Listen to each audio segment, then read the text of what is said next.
ভবিষ্যতের পৃথিবী যখন মানুষ এতটাই অ্যাডভান্স হয়ে গেছে যেখানে মানুষের প্রায় প্রত্যেকটি কাজ এআই দ্বারা পরিচালিত হচ্ছে, যখন মানুষ নিজ গ্রহ ছেড়ে মহাকাশের বিভিন্ন গ্রহে রিসার্চ সেন্টার তৈরি করছে, এমন একটি অজানা গ্রহে দুইজন ক্রু মেম্বার আটকা পড়ে যায়, যেখানে না আছে কোনো অক্সিজেন আর না আছে পর্যাপ্ত পরিমাণে খাবার।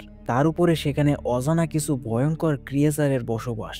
তারা কিভাবে সেখানে বেঁচে থাকবে? তারা কি সেখান থেকে বেঁচে ফিরতে পারবে? গল্পের শুরুতে ভবিষ্যতের সময়কে দেখানো হয়, যখন মানুষ নিজ গ্রহ থেকে বেরিয়ে মহাকাশের বিভিন্ন গ্রহে রিসার্চ সেন্টার তৈরি করছে। সেরকমই মহাকাশে একটি স্পেসশিপকে দেখানো হয়, যার নাম বোরিয়ালিয়াস, যার ভিতরে 200 জন ক্রু মেম্বার স্লিপিং চেম্বারে ঘুমিয়ে আছে, যেখানে ঘুমালে বছরের পর বছর কেটে যাবে, তবুও মানুষের বয়স আগের মতোই থাকবে। সেই স্পেস স্টেশনটি কোনো এক অজানা গ্রহে মাইনিং করার উদ্দেশ্যে রওনা দিয়েছে, যে গ্রহে পৌঁছাতে তাদের এখনও 4 বছর 2 মাস সময় লাগবে।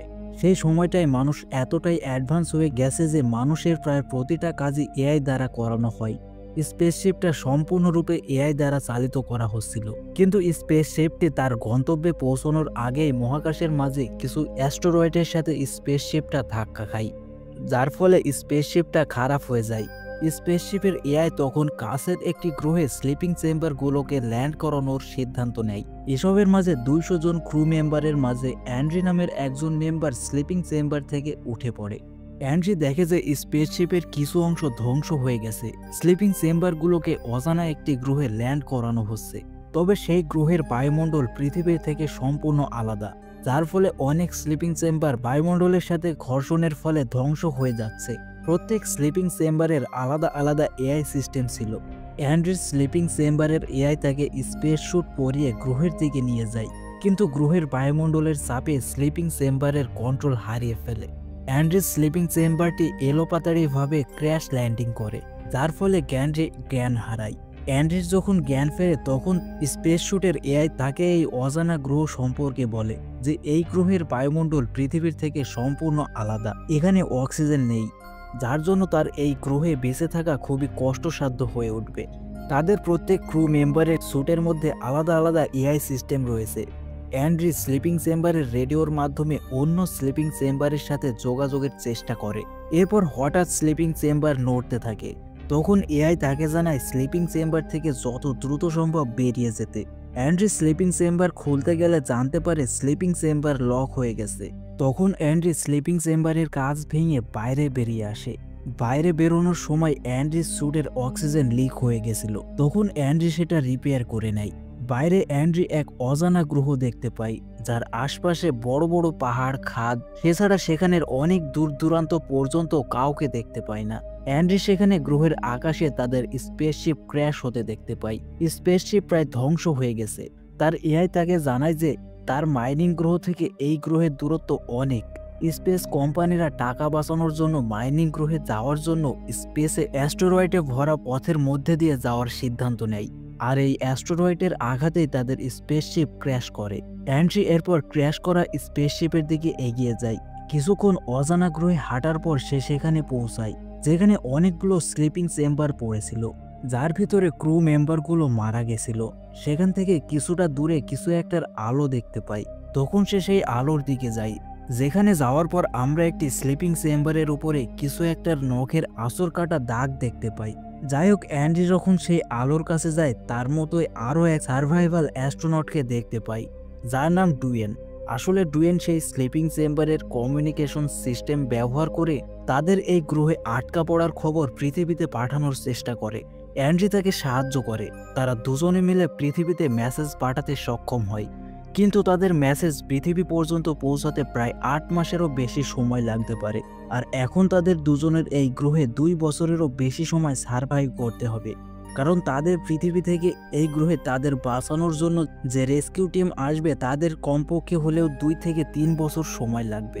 তখন অ্যান্ড্রি অনেক ভয় পায়, কারণ তাদের কাছে বেঁচে থাকার মতো অক্সিজেন ও খাবার ছিল না।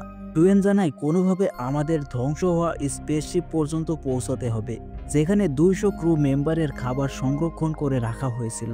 কোনোভাবে যদি সেই খাবারগুলো সহ অক্সিজেন বেঁচে যায়, তাহলে আমরা এখানে আগামী 2 থেকে 3 বছর খুব সহজেই সার্ভাইভ করতে পারবো। তারা দুজনে মিলে সেখানের কমিউনিকেশন সিস্টেম চেক করে।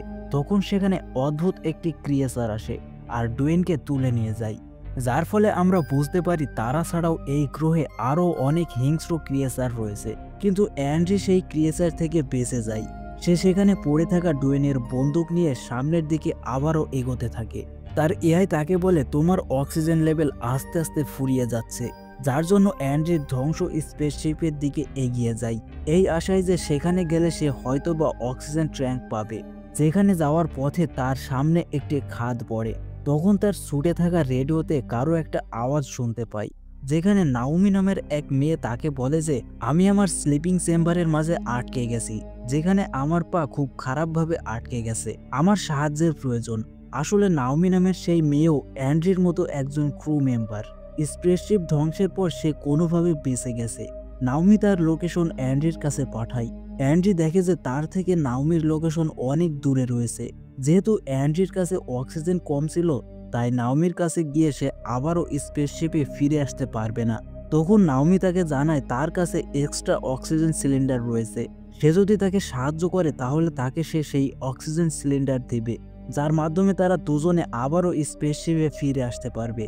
অ্যান্ড্রি অনেক ভাবনা চিন্তার পর সিদ্ধান্ত নেয় যে সে নাওমিকে সাহায্য করবে, যার জন্য সে নাওমির লোকেশনের দিকে এগিয়ে যায়। সামনে যেতে যেতে সেই গ্রহে রাত নেমে আসে।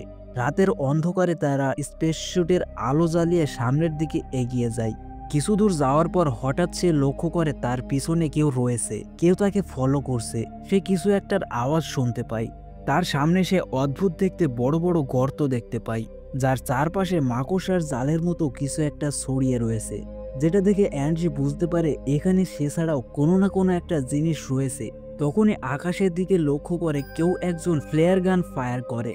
তখন অ্যান্ড্রি ফ্লেয়ার গানের আলোয় বিশাল বড় সেই ক্রিয়েচারকে দেখতে পায়, যেটা তার পিছেই দাঁড়িয়েছিল। এটা দেখে অ্যান্ড্রি সেখান থেকে দৌড়ে পালাতে শুরু করে।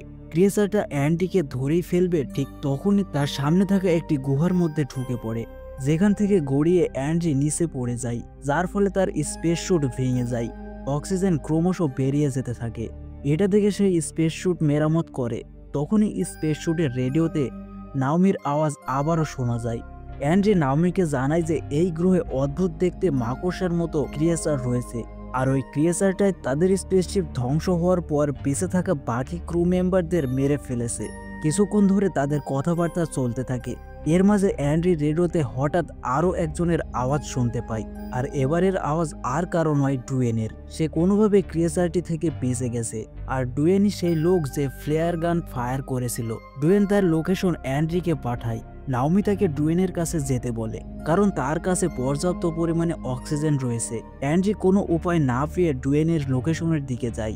অ্যান্ড্রি সেখানে ডুয়েনের চারপাশে কিছু স্লিপিং চেম্বার দেখতে পায়। অ্যান্ড্রি তার কাছে যাওয়ার আগে সেই ক্রিয়েচারটা এসে নিমেষেই তাকে মেরে ফেলে। অ্যান্ড্রি এসব দেখে একটা স্লিপিং চেম্বারের কাছে লুকিয়ে পড়ে, যার ভিতর সে একজনের মরদেহ দেখতে পায়। কিছুক্ষণ পর সে আরও বড় বিপদে পড়ে, কারণ সে দেখে তার চারপাশে শুধু একটি নয় বরং অনেকগুলো মাকড়সার মতো দেখতে ক্রিয়েচার রয়েছে। তখন একটি ক্রিয়েচার তার দিকে এগিয়ে আসে। এটা দেখে সে তার স্পেস স্যুটের এআই এর মাধ্যমে বাকি স্লিপিং চেম্বারের অ্যালার্ম সিস্টেম চালু করে দেয়, যার আওয়াজের ফলে ক্রিয়েচারগুলো কোন স্লিপিং চেম্বারে আক্রমণ করবে সেটা বুঝতে পারে না। সেই সুযোগে সে সেখান থেকে পালাতে শুরু করে। ক্রিয়েচারগুলো অ্যান্ড্রিকে দেখে ফেলে। অ্যান্ড্রি প্রাণপণ দৌড়াতে থাকে। একটা পর্যায়ে অ্যান্ড্রি অদ্ভুত এক জায়গায় পৌঁছায়। তখন দেখা যায় ক্রিয়েচারগুলো আর তার দিকে আসছে না, তারা যেন সেই জায়গায় কিছু একটা দেখে ভয় পাচ্ছে। এজা চাই অ্যান্ড্রি ক্রিয়েচারগুলোর হাত থেকে প্রাণে বেঁচে যায়। সে আবারও নাওমির লোকেশনের দিকে এগোতে থাকে। কিছুক্ষণ যাওয়ার পর অ্যান্ড্রির সামনে অদ্ভুত ধরনের পোকা জাতীয় কিছু উড়তে দেখে। তখনই একটি নীল পোকা তার স্পেসস্যুটের হেলমেটে এসে বাড়ি খায়। তখন সেই পোকা নীল কালার থেকে লাল কালার ধারণ করে, যার ফলে সেই পোকার দল অ্যান্ড্রির উপরে আক্রমণ করে। তার স্পেস স্যুটের জন্য স্বাভাবিকভাবেই পোকার প্রভাব তার উপরে না পড়লেও সে সেখান থেকে পালিয়ে যায়। সামনে যেতে মাটির নিচ থেকে আরও একটি ক্রিয়েচার অ্যান্ড্রির উপর আক্রমণ করে। ক্রিয়েচারটা অ্যান্ড্রিকে আস্তে আস্তে গিলে নিতে শুরু করে। তখন অ্যান্ড্রি স্পেস স্যুটে থাকা এআই অ্যান্ড্রিকে একটি ছোটখাটো ইলেকট্রিক শক দেয়, যেটার প্রভাব ক্রিয়েচারের উপরেও পড়ে, যার ফলে ক্রিয়েচার তার পেট থেকে অ্যান্ড্রিকে বাইরে বের করে দেয়। অ্যান্ড্রি আবারও পালাতে শুরু করে। পালাতে পালাতে অ্যান্ড্রি একটি গুহার মধ্যে প্রবেশ করে, যেখানে সে সেই নীল কালার পোকা দেখতে পায়। যেটা মুহূর্তের মধ্যে লাল আলোয় আলোকিত হয় আর আবারও অ্যান্ডির উপরে আক্রমণ করে। বিপদ যেন অ্যান্ডির পিছুই ছাড়ছে না। অ্যান্ড্রি পোকাগুলো থেকে কোনো মতে আবারও প্রাণ বাঁচিয়ে গুহার অন্য পথ দিয়ে বাইরে বেরিয়ে আসে। সেখান থেকে বেঁচে ফিরলেও তার কাছে অক্সিজেনের পরিমাণ অনেক পরিমাণে কমে গেছিল। তার এআই তাকে বলে অক্সিজেনের পরিমাণ খুব অল্প পরিমাণে রয়েছে, সে হয়তো নাওমির লোকেশনে পৌঁছাতে পারবে না। নাওমি অ্যান্ড্রিকে স্পেসশিপে ফিরে যেতে বলে, কিন্তু অ্যান্ড্রি তার প্রাণের ঝুঁকি নিয়ে নাওমির লোকেশনের দিকে যেতে থাকে। কিছুক্ষণ পর অ্যান্ড্রি অনেক কষ্টে নাওমির স্লিপিং চেম্বারে পৌঁছায়, যেখানে নাওমি তার কাছে থাকা এক্সট্রা অক্সিজেন সিলিন্ডার অ্যান্ড্রিকে দেয়। এরপর অ্যান্ড্রি দেখে নাওমির পা খুব খারাপভাবে আটকে আছে।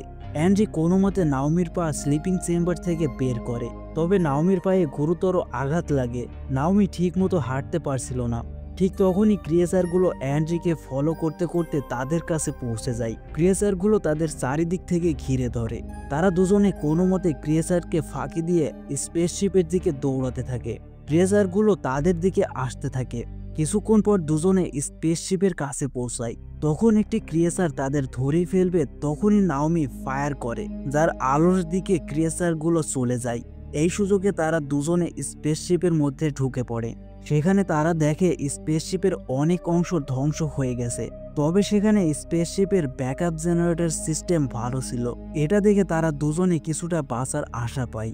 তখনই তারা তাদের সামনে বিশাল বড় একটি ক্রিয়েচার দেখতে পায়, যার মানে তারা দুজনে এই স্পেসশিপের মধ্যেও সুরক্ষিত নয়। এখানেও ক্রিয়েচার ঢুকে পড়েছে, যেটা দেখে তারা কিছু একটার পিছনে লুকিয়ে পড়ে। যেখানে তারা দেখতে পায় ক্রিয়েচারটা তাদের একজন ক্রু মেম্বারকে মেরে খাচ্ছিল, কিন্তু তখনই ক্রিয়েচারটা তাদের দেখে ফেলে। তারা দুজনে সেখান থেকে পালিয়ে যায়। তারা পালিয়ে স্পেসশিপের একটি রুমের মধ্যে লুকিয়ে পড়ে। তারা ভুল করে সেই রুমের দরজা পুরোপুরিভাবে লক করে ফেলে, যে রুমটি ভিতর থেকে খোলা অসম্ভব। তারা দেখে যে সেই রুমের সামনের রুমেই 200 জনের জন্য খাবার রাখা হয়েছিল। সেখানে তাদের বসবাসের সম্পূর্ণ প্রয়োজনীয় জিনিস ছিল, যেটা দিয়ে তারা খুব সহজেই এখানে বেঁচে থাকতে পারবে। কিন্তু তারা সেই রুমের দরজা খুলতে পারে না। তখন অ্যান্ড্রি ভেঙে পড়ে। সে তার এআই এর মাধ্যমে তার পরিবারের সাথে কাটানো সময়ের ভিডিও ফুটেজ দেখে। এখানে আমরা জানতে পারি অনেক আগেই অ্যান্ড্রির পরিবারে তার স্ত্রী ও মেয়ে মারা গেছে। আসলে অ্যান্ড্রি যখন একদিন গাড়ি চালিয়ে তার পরিবারের সাথে বাড়ি ফিরছিল, তখন রাস্তায় তার গাড়ি ট্রাকের সাথে অ্যাক্সিডেন্ট করে। যে অ্যাক্সিডেন্টে তার পরিবারে তার স্ত্রী ও সন্তান মারা যায়। তার স্ত্রী ও সন্তান মারা যাওয়ার কারণ হিসেবে সে তাকে দোষী মনে করে। সে মনে করে তার কারণেই তার পরিবারের স্ত্রী ও সন্তান মারা গেছে। সেদিন যদি সে আরো সাবধানতার সাথে গাড়ি ড্রাইভ করত, তাহলে হয়তো তার পরিবার আজকে বেঁচে থাকতো। আর এই কারণেই অ্যান্ডি তার জীবনের মায়া ত্যাগ করে স্পেসে মিশনে এসেছে। এখানে আমরা আরো জানতে পারি যে নাওমি জীবনের এক দুর্ঘটনার ফলে নাওমিও তার জীবনের মায়া ত্যাগ করে এই মিশনে এসেছে। তারা দুজনে একে অপরকে সান্ত্বনা দেয়। তখন নাওমি অ্যান্ডির পিঠে অক্সিজেন সিলিন্ডারের পাশে নীল আলোর সেই অদ্ভুত পোকা দেখতে পায়। আসলে অ্যান্ড্রি যখন সেই গুহা থেকে বেরিয়ে আসে, তখন তার শরীরে কিছু পোকা থেকে যায়। এদিকে বাইরে থেকে ক্রিয়েচার দরজা ভাঙার চেষ্টা করে। ক্রিয়েচারটা ক্রমশ দরজার উপরে আঘাত করে। কিছুক্ষণ পর তারা দুজনে লক্ষ্য করে দরজা ক্রমশ ভেঙে যাচ্ছে, যার কারণে দুজনে খুব ভয় পায়। একটা পর্যায়ে ক্রিয়েচারটা রুমের দরজা ভেঙে ভিতরে ঢুকে পড়ে। তখন নাওমি কোনো উপায় না পেয়ে সেই পোকাগুলোকে ক্রিয়েচারের উপরে ছুঁড়ে মারে, যার কারণে ক্রিয়েচার বাইরে বেরিয়ে যায়। পোকাগুলো ক্রিয়েচারটির উপর আক্রমণ করে। ক্রিয়েচারটিকে পোকাগুলো ঘিরে ফেলে, যার ফলে ক্রিয়েচারটা অন্যমনস্ক হয়ে পড়ে। এই সুযোগকে কাজে লাগিয়ে নাওমি ও অ্যান্ডি সেই রুম থেকে বেরিয়ে যায়। ক্রিয়েচারটা আবারও তাদের পিছু করে।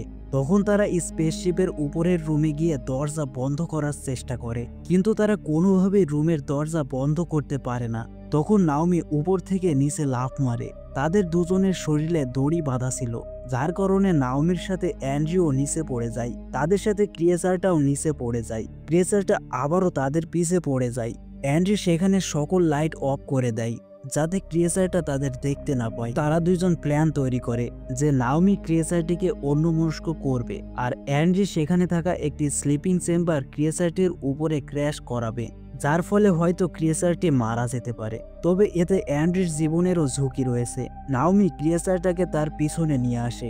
এই সুযোগে অ্যান্ড্রি একটি স্লিপিং চেম্বারে উঠে পড়ে। এআই এর মাধ্যমে চেম্বারটাকে উড়াতে সক্ষম হয়, যার ফলে ক্রিয়েচারটা মারা যায়।